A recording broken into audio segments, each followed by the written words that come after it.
ایک بار ایک جنگل میں ایک چھوٹی سی اور بہت ہی پیاری چھپکلی رہا کرتی تھی۔ وہ جنگل میں سارا دن گھومتی رہتی تھی۔ اس کا ایک دوست بھی تھا جو کہ گلابی رنگ کا اور بہت ہی خوبصورت گھوڑا تھا۔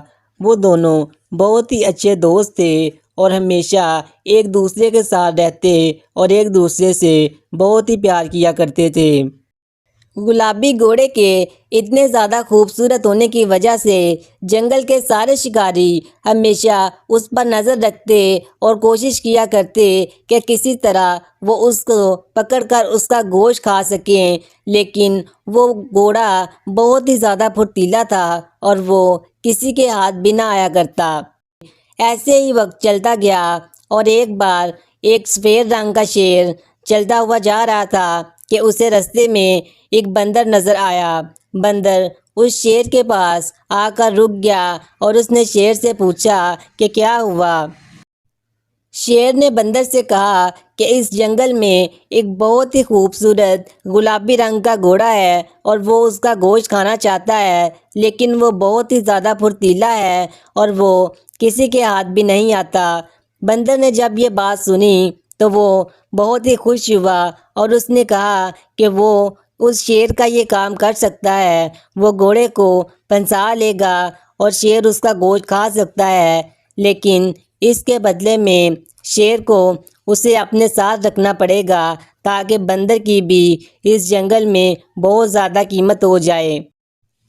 اگلے ہی دن بندر فوراً سے چھپکلی کے پاس جا پہنچا۔ اسے پتا تھا کہ چھپکلی اس گلابی گھوڑے کی دوست ہے۔ اس نے چھپکلی سے کہا کہ دیکھو، میں جانتا ہوں تمہیں پیسوں کی بہت ضرورت ہے، اگر تم میری مدد کرو گے میں بہت زیادہ پیسہ دوں گا۔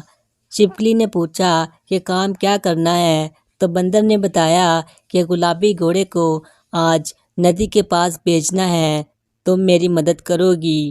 چھپکلی نے جب پیسوں کی بات سنی تو وہ فوراً سے مان گئی اور اس نے گھوڑے کو جا کر کہا کہ پاس ہی ندی میں ایک درخت ہے، وہاں پر بہت اچھے اور مزے کے پھل لگتے ہیں، تم جا کر وہ پھل کھا لو۔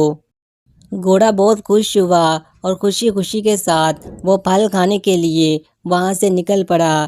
جب وہ ندی کے پاس پہنچا تو اس نے دیکھا کہ وہاں پر پھل والا کوئی بھی درخت نہیں ہے، لیکن وہاں پر ایک شیر بھی کھڑا ہوا تھا۔